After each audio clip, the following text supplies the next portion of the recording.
I recently took my Aston Martin on a road trip, 1,487 miles from Philadelphia to Charleston, South Carolina and back. With fresh fuel economy measurements, I figured that now is as good a time as any to talk about what it costs to own a used Aston Martin. So here's what you need to know. First off, the trip. A lot of you thought this car wouldn't make it, but make it did.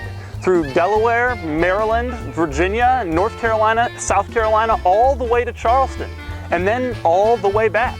2 10-hour days of driving totaling 1,487 miles. Now, this is not the first road trip this car has taken where it didn't have any problems.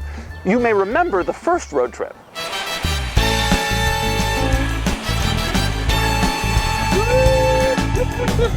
So, is this thing reliable? Well, we'll get to that. But first, we're going to talk about fuel economy. On this trip, the Aston Martin covered 1,347 miles of highway driving, and it burned through 66.724 gallons of gas for a total fuel economy of 20.19 miles per gallon.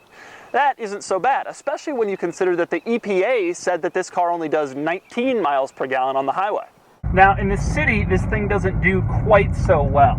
I did 140 miles of city driving on this trip, and I burned through 10.632 gallons of gas, which works out to 13.19 miles per gallon.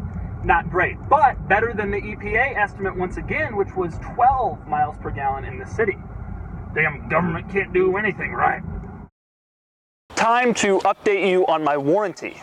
As you may remember, it goes from bumper to bumper. So here's the deal. Right after I got my car, there was some thermostat issue that cost $738 to fix.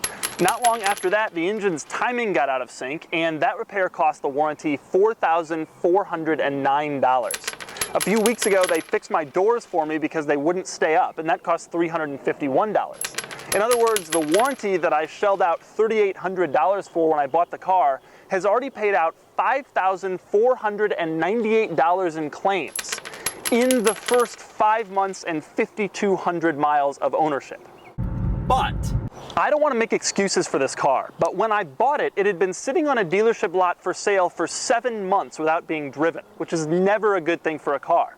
And every single problem I experienced came in the first month of ownership. Since then, it has been rock solid. So I, like you, am especially interested to find out what happens in the next 6 months of ownership. So, what does everything else cost? Well, we'll start with the annual service, which I just completed to the tune of $1,400. Ouch. That has to be done every year or 10,000 miles, whichever comes first. The clutch costs $4,900 to replace. I know this because mine is brand new after I negotiated a deal to split the cost of a new clutch with the dealer who sold me the car. Now, that might sound like a lot of money, but it's not completely out of the realm for a car like this. I had a Porsche 911 Turbo a few years ago, and a clutch replacement on that cost over $5,000. Rear brakes cost the previous owner about $900, and I suspect it'll cost me about $1,200 to do the front brakes when it comes time in a couple of months. Insurance, surprisingly, isn't any more expensive than a normal car. Now, I live in the city of Philadelphia where rates are astronomical, so I'm not going to throw out a number because it'll seem really high. But for comparison's sake, it doesn't cost me any more to insure my Aston Martin than my 10-year-old Range Rover. Tires. I had a puncture in one of my front tires earlier this year, and replacing it cost me about $300. I'm glad it wasn't in one of the back tires, which would have cost about $400. My costs? Well, I've already shelled out $1,400 for one annual service this year, and then there was my half of the clutch, which was $2,500. Brings us up to $3,900. I think I'm going to have to do one more annual service this year, plus I'm probably going to have to replace the front brakes at some point, which means it'll probably cost me about $6,500 to drive this car 20,000 miles. And that doesn't include all of the warranty costs, or the depreciation, or the insurance, or the fuel. In other words, just because you can afford to buy a $48,000 used Aston Martin doesn't mean you can afford to own one.